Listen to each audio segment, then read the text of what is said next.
Bagian 10, Bimbang.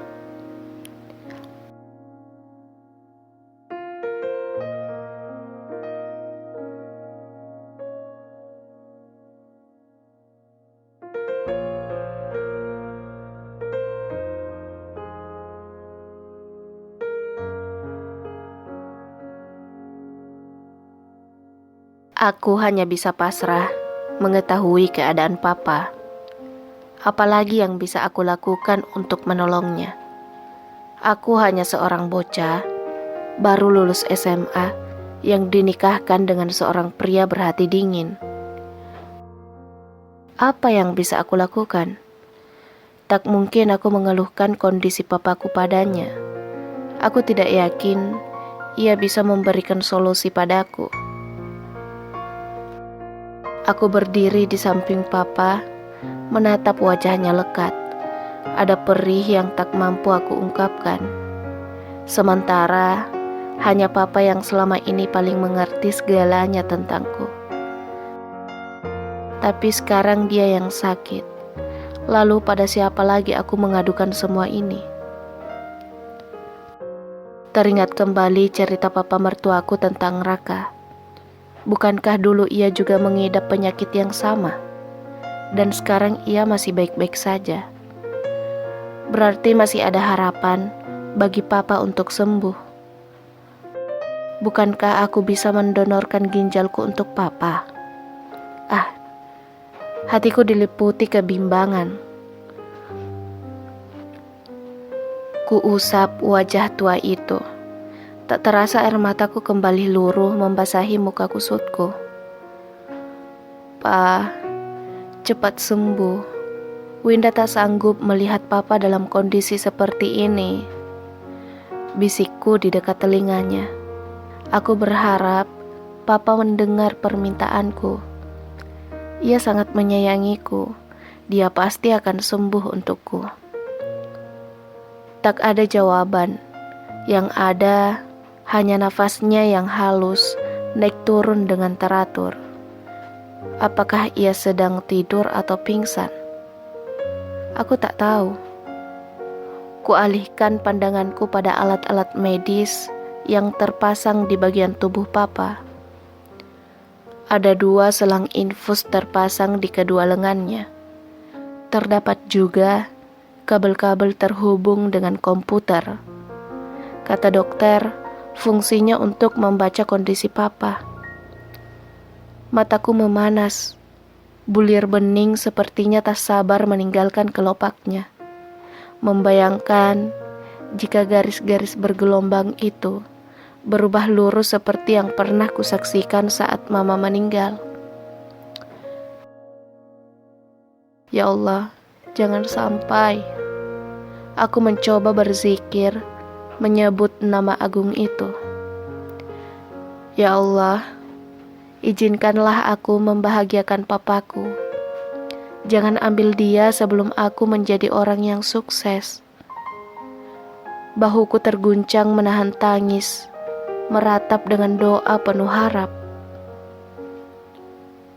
Win, papa akan baik-baik saja, percayalah. Aku membalikkan wajahku ke belakang, tak menyadari kedatangan manusia salju itu. Entah sejak kapan ia berada di sana. Ia mendekatiku dan mengusap-usap punggungku membuatku ingin sekali bersandar padanya. Ia meraih kepalaku dan mendekapnya. Aku bersandar di pinggangnya yang posisinya sedang berdiri di sampingku, sementara aku duduk di kursi samping papa. Aku dengar Kak Raka juga dulu pernah punya penyakit yang sama dengan papa. Tanyaku lirih. Aku merasakan dekapannya melonggar. Siapa yang memberitahumu? Jawabnya melepaskan dekapannya kemudian menatapku heran. Papamu, jawabku ringkas membalas tatapannya. Ia menarik nafas berat, kemudian menghembuskannya pelan. Iya, aku dulu pernah menderita penyakit ini. Ia berhenti sejenak seolah memikirkan sesuatu. Andaikan tidak ada orang yang mendonorkan ginjalnya untukku, mungkin aku tidak berada di sini sekarang. Sambungnya sedikit emosional, sehingga aku merasakan irama kesedihan dalam nada suaranya. Aku ingin mendonorkan ginjalku untuk papa, Kak. Ucapku yakin membuat matanya membeliak kaget. Enggak, Win. Orang yang telah mendonorkan ginjalnya rentan terkena penyakit yang sama. Sahutnya dengan nada tinggi. Tapi itu untuk papaku, Kak. Kalau terjadi sesuatu pada papa, aku tak ingin hidup lagi. Ucapku terisak. Tak baik bicara seperti itu, Win. Percayalah, aku akan berusaha memberikan yang terbaik buat papa. Kalau perlu, aku akan membawanya berobat ke luar negeri. Ucapnya kemudian berjongkok di depanku. Ia menggenggam tanganku erat, seolah memberikan harapan besar padaku atas kesembuhan papa. Perlahan kulepas genggaman tangannya, teringat akan perjanjian pranikah yang pernah ia ajukan. Kembali menghadapkan wajahku menatap papaku. Kenapa, Win? Kamu tidak percaya padaku? Tanyanya kembali mendekatiku. Aku tak mau merepotkan orang lain, Kak. Dia papaku, tanggung jawabku. Jawabku menutupi perasaan canggungku karena perubahan sikapnya yang begitu tiba-tiba. Aku semakin merasa kalau dia itu punya kepribadian ganda. Tapi aku bukan orang lain, Win. Aku suamimu. Jawabnya menekan kata suami. Aku begidik mendengarnya. Aku tersenyum getir menimpali perkataannya, membuatnya menatapku penuh tanya. Suami? Tanyaku lirih sementara tanganku mengelus lengan papa yang basah oleh keringat.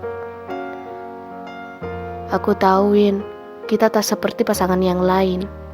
Tapi aku akan tetap menjalankan kewajibanku sebagai suami.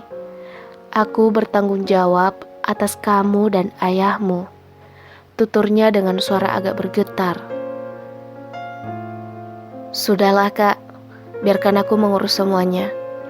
Jawabku kemudian berdiri meninggalkannya. Winda, mau kemana? Sahutnya meraih tanganku membuatku spontan menepisnya.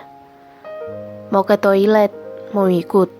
Wajahnya memerah mendengar jawabanku. Dasar bocah, sahutnya pelan. Mungkin takut aku mendengarnya. Aku dengar loh, Om. Sahutku membalasnya kemudian segera berlari, meninggalkannya karena perutku terasa mulas sepertinya masuk angin. Aku cepat-cepat masuk ke toilet. Seminggu papa di rumah sakit belum ada perubahan apapun.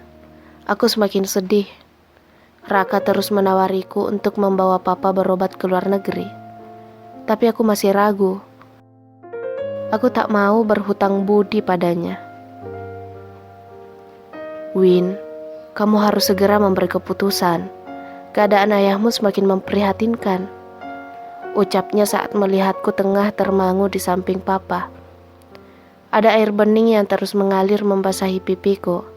Aku bingung harus bagaimana. Baiklah, Kak, tapi aku janji akan mengembalikan semuanya biaya pengobatan papa. Ucapku tercekat di kerongkonganku. Raka menghela nafas kesal menyaksikan betapa keras kepalanya aku. Baiklah kalau itu maumu, besok aku segera mengurus semuanya. Ucapnya lirih sambil menatapku tajam. Malam ini kamu pulang dan istirahatlah di rumah, agar besok kamu segar dan ikut papa ke Singapura. Ucapnya lagi. Aku ingin di sini, Kak, menemani papa. Jawabku.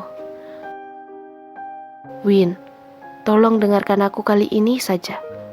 Sambungnya kesal. Kak, tolong jangan suruh aku tinggalkan papa. Kalau aku pulang malah akan mengkhawatirkan papa sepanjang malam.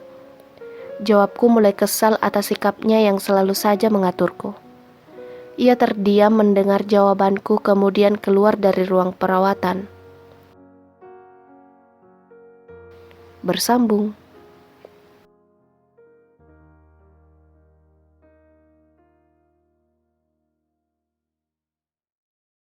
Teman-teman yang penasaran banget dengan ceritanya atau mau mengintip profil penulis, yuk kunjungi platform di bawah, sudah kami tulis di link deskripsi.